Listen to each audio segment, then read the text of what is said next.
What's up, folks? Today we're going to talk about a woman called Viola Olhuck. Some other names she goes by is Violet and Olivia.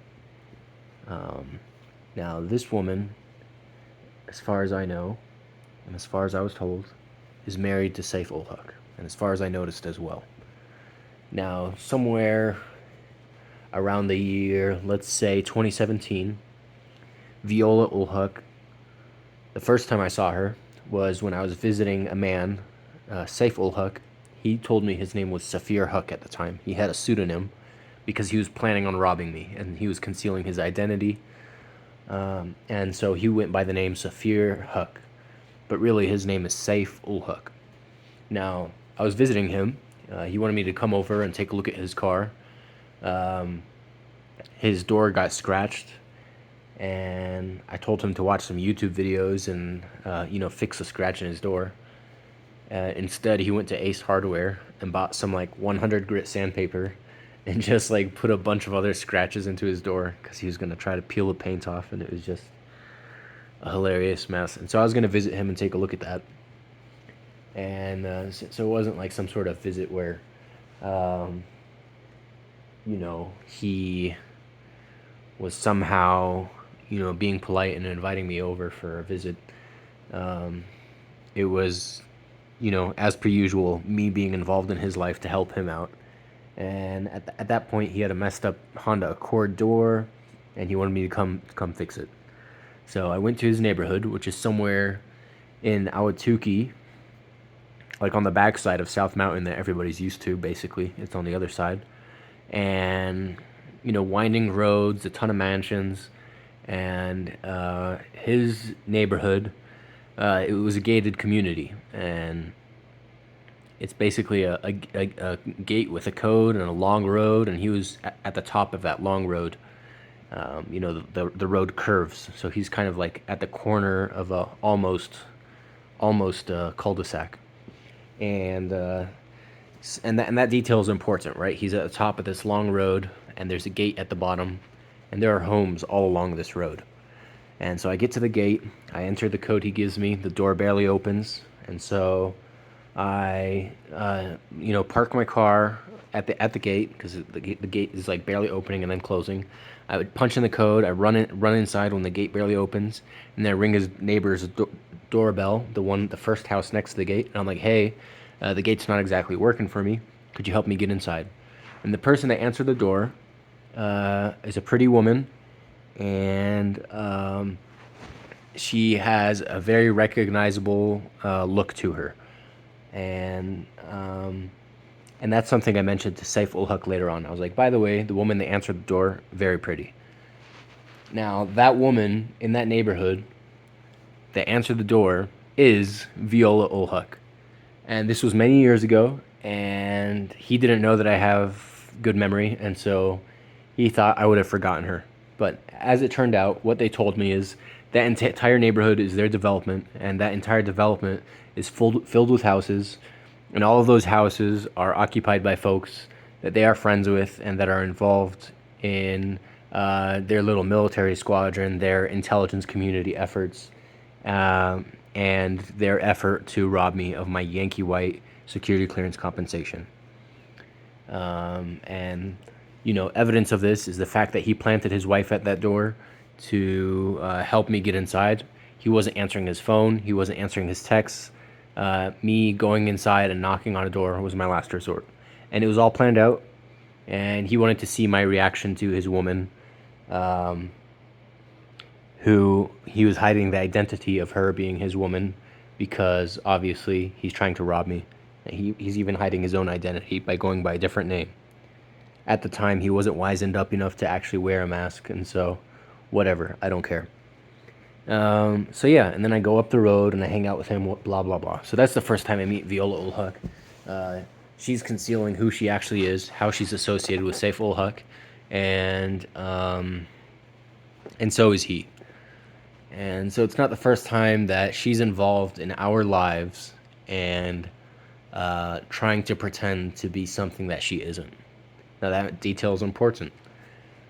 Many, many years later on down the road, after dealing with Saif ul Haq, trying to live with him to take care of him, that ending up with him pointing guns at me and me having to call the police on him like 3 times within the span of 2 days, eventually getting a restraining order against him where the judge tells him to pack his bags like a bum and get out of the house. I a bunch of drama between me and Saif ul Haq, basically him being special needs but still having access to firearms, causing him to point them at me when he has arguments, telling me that he's going to try to put me under conservatorship to try to rob me and siphon off all my finances from the security clearance, etc., etc. Guy's a fucking idiot. And he's a criminal asshole too. And so, me taking care of him or being his caregiver was just not going to work. I had to move on. I didn't want to just live in a house of a special person that was ordered by a judge to leave, right? That was a temporary accommodation until I figured something else out, which I did. I ended up getting another job in another state. Now, Saif ul Haq, later on, after a ton of desperation, after he lost the house at the end of that long road in Awatuki, after he lost that house to me in some sort of shadow court run by the security clearance, uh, adjudication and investigation organization, he somehow lost that house to me as some sort of restitution because he was doing a ton of awful shit to me. He even injected my face with some some uh, some suture strings that were soaked in some sort of fungus and spores, and so I had an issue with that. And I ended up pulling those strings out of my face, and the injections happened while I was living at Saif ul Haq's place at 3459 North Apache Court in Chandler. And so I knew it was him, right? I mean, he just anesthetized me while I was sleeping, just gassed me out with carbon dioxide or something, carbon monoxide probably, and then injected me, maybe even chloroform, probably. And the guy was super shady. I mean, even after the judge kicked him out of the house, I would come home and find microphones hanging from the ceiling. Like, we're talking literal black microphones on a cord type shit. So the guy is very sketchy. He let me know that he was an assassin. He let me know that his friends are assassins that work for the military. They take a lot of pride in it, and they use it as a threat a lot, right? That's their ego boost. That's what makes them feel like men at the end of the day, is that they're assassins and they can kill people that cross them. And it's something they threaten me with regularly. And just today, in fact, what's today's date? The 15th. Today, August 15th, Viola ul Haq threatened me with killing me with fentanyl, and I documented that because it's important, because she's having a lot of delusions. Now, back to what I was saying earlier. So after Saif ul Haq lost that house to me in some sort of shadow court system, which he informed me about, and he was desperately begging for it back, and I was like, I'll probably give it to some hookers to start a brothel there before I give it to you. He's begging for that house back. I was like, okay, something's going on here. That's weird. But I kind of understood. I was being investigated, and he was trying to rob me of the compensation for the investigation at the end of the day. And he was really frustrated that all of his plans were falling apart because he's too stupid, and everybody involved every step of the way was too stupid, including all the companies. We're talking Clearlink, we're talking MaxQ Technologies. All of them shit the bed and failed. And so, not many days later, after Saif ul Haq informs me that he's losing the house, his wife gets involved in my life, Viola ul Haq, and I don't know her name, I don't know her identity, but she appears online, and via cyber means she informs me that she's sleeping with me and that I'm her boyfriend now. And like, imagine that, right? Just a girl appearing out of nowhere. You don't even know what she looks like. Well, I do because I remembered her, but I didn't tell her that. And she just starts sleeping with you when you're anesthetized, and she calls herself a nurse, and that's why she's doing it. She says, "Oh, I'm going inside and cleaning his car," but in reality, she is a hooker, like straight up a hooker prostitute. She has a sex addiction, and she lives off of a straight semen diet. And I'll be honest with you guys, um, while I do love Pretty Woman, I'm not exactly attracted to people that are that broken personality wise and lifestyle wise. That's not something I'm into. Saif ul Haq also let me know that him and his friends have a huge cocaine issue, and as does his wife. And it's like for me, it's like a hard pass. Like so the more hidden details of her life were a mess, and she divulged that after letting me know that she was raping me, and that I had to be her boyfriend or whatever. And it's not like I had a choice in the matter. I would lock my doors. I would tie my door shut. No matter what I did to ensure that my vehicle was safe and closed, these people that work with the Navy and work with the Air Force, and they call themselves firefighters, and they call themselves assassins, they would make sure to break into my vehicle to make sure that the prostitute could sleep with me because they ran out of all other avenues of robbing me of my security clearance compensation, right? Because I already have an affidavit to a judge and I said, hey, this is what these people are doing to me. I need you to know about it. I even got another affidavit that I had is something that I wrote in a restraining order against Saif ul Haq. I detailed his entire plan. I was like, this guy's treating me like crap. He's gaslighting me. He's messing with my things. He's robbing me. And he's doing it all so he can try to force me into a conservatorship and rob me of my security clearance compensation. And so I let everybody that should know. And so they ran out of the avenue of putting me under a conservatorship to rob me. And so they started opting for the avenue of forcing me to have some sort of girlfriend to rob me. Now, Viola Olhuk isn't the first person to try this. A little hoe from the Air Force, her name is Lilia Bernanke, she tried the same thing. And it didn't work out for her, and I wasn't interested, but she would surface up in my life and try to rob me, and when it wouldn't work, she would basically bribe the company that I worked for to fire me. She would send them on a little vacation or something, and she would make them fire me. And that was a repeating pattern. And she did it to me at a Papa John's over in Eagle, Idaho. She did it to me at Heroes Sushi in Flagstaff. She did it to me at a pizza place, a pizza patio here in Flagstaff. And this was all Lilia Bernanke trying to do this. Simultaneously, Viola Olhuk thinks she's dating me. She's delusional. She's special needs. They both are. And they both think they're dating me. And they're both like doing really weird things, fluctuating from flirting with me to actually robbing me. And they think it's cute. They think they're sexy spies. But really, like, they're just retarded hoes. And it's just, it all got very old very quick. Like, it wasn't convincing. It wasn't fun. I couldn't put any weight behind, being interested in them. Now, Saif Abdullah at the time would also threaten me. He's like, you better date Viola Olhak. You have to. And something you should know about Saif Abdullah is that he's a very close associate with Saif Ulhaq. They're both Navy admirals, and they both grew up with each other, and they both have each other's back much more than they do have mine, right? We might have done a little bit of growing up together, but they're financially involved and very much invested in fucking me over, and it was all falling apart at the time. And so Saif Abdullah was also in on the scheme of trying to force me to date certain people. He would send prostitutes from his brothel into my bedroom to sleep with me against my will because he would anesthetize me using his government weapon systems, right?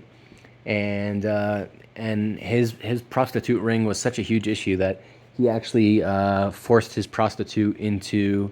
He was bribing General Charles Brown, who was the chief of staff of the Air Force. And that just goes to show you how widespread and how vast this robbery scheme was, right?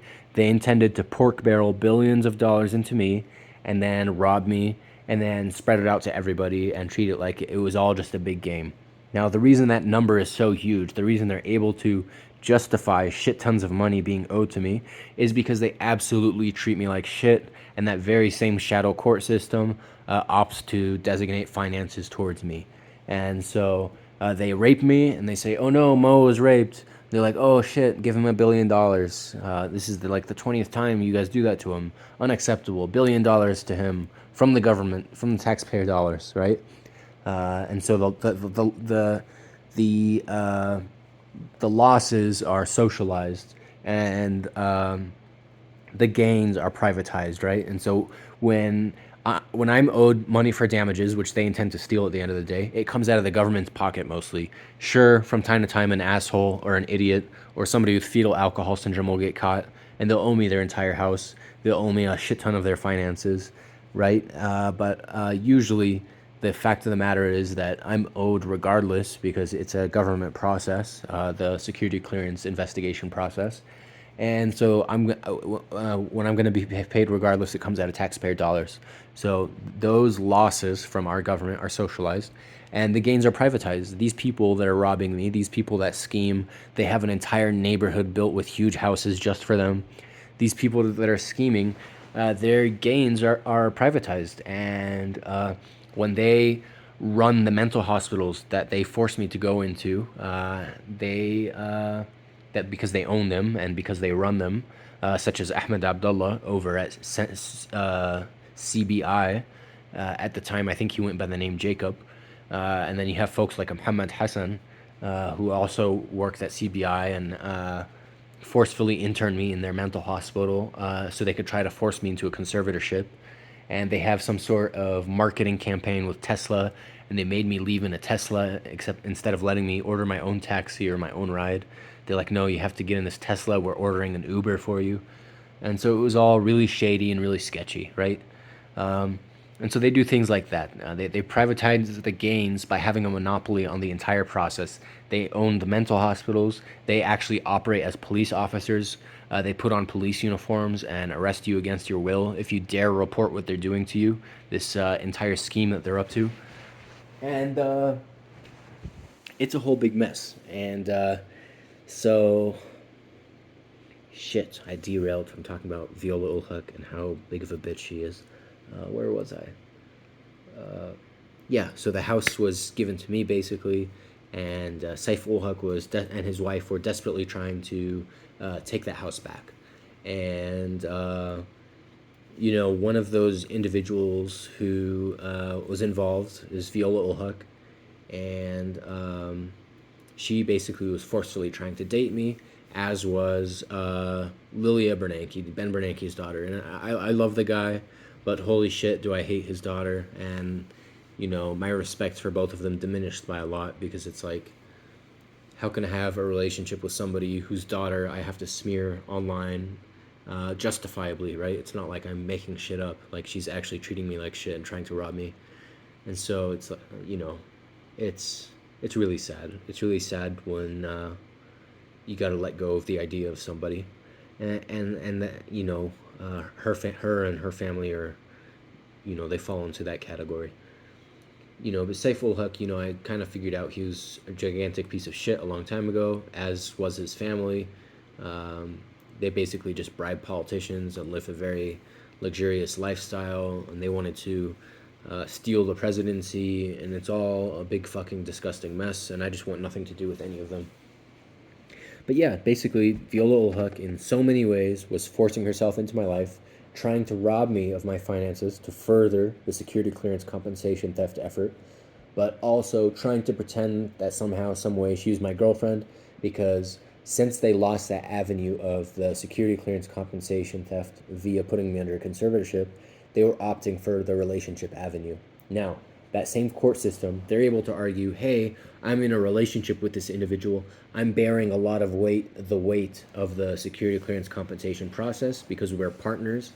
Therefore, I am owed a portion of the security clearance compensation. Now, me being told this by idiots like Saif ul Haq and Viola ul Haq, I decided that for now I'm just not going to date anybody because nobody is worth dating to let them just rob me of all of the shit that I've been through and the compensation that I'm owed for it. So I opted to just not date for everybody, not date anybody, not even casual sex. Like, I'm just, staying celibate and living a good life until the security clearance compensation process is all through. Especially when you have like VIPs like Lilia Bernanke pulling shit like this. When you have some desperate asshole that lost his house, divorcing his wife and trying to pretend that they're not a couple, while also sending his wife to sleep with me. His wife falling out of love for her husband and like actually wanting to marry me. She's like, holy shit, you're way better than my actual spouse. And so, the lie became a very transparent, and it became very clear that it was a bunch of bullshit. Notwithstanding the, all the things that I just told you, right? Like, the very woman herself wanting to actually date me instead of have it be her little pretend scheme, because she was just having a better time that way. And it's kind of sad, but once you meet Saif ul Haq, you kind of understand. I mean, he's a pathetic loser. He's a 5'3" kid with fetal alcohol syndrome, very fucking stupid. His own best friends call him fucking idiot, dipshit, and shit for brains, and dumbass. Like, those are his nicknames. I wish I was kidding. I wish I was just being mean, but we're being serious here. Bozo is probably my favorite nickname for him that his friends call him. It's just really funny, but the guy is actually stupid, and so much so that it's hard to date him. But he was wealthy because his parents bribed his way into the military. His friends held his hand through the process and got him a job, kind of a thing. And so that's who he is. And the point of this is, this woman is still trying to force herself into my life, even after giving up, even after being arrested for attempting to murder me, even after getting caught slipping fentanyl pills into my actual medication. Uh, Tons of people caught her and Saif Abdullah doing that.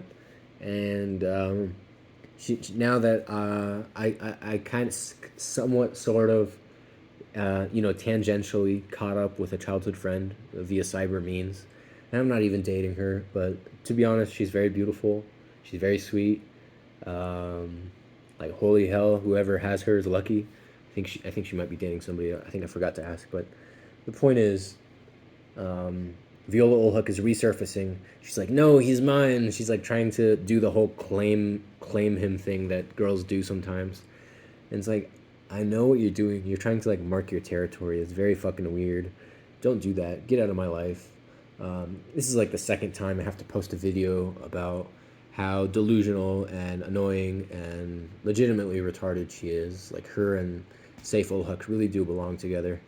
Um, yeah, I hate to give her negative press. I kind of met her outside of the bounds of her trying to rob me for my security clearance compensation.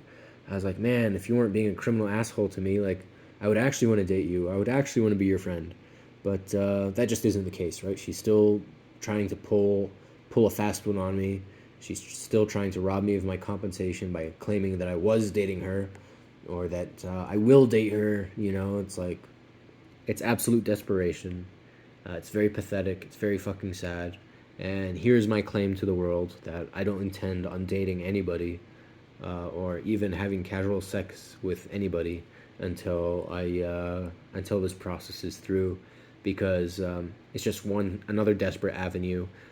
Even when innocent souls, involve themselves in my life, people immediately make it sexual. They immediately make it relationship oriented. Like, this childhood friend of mine, when we're talking childhood, we're talking like elementary school, like earlier years of elementary school. Like, holy shit, people immediately make it sexual. People immediately make it relationship oriented, when in reality, I'm perfectly capable of having platonic relationships. Like, I'm not such a horny bastard that I'm out of control.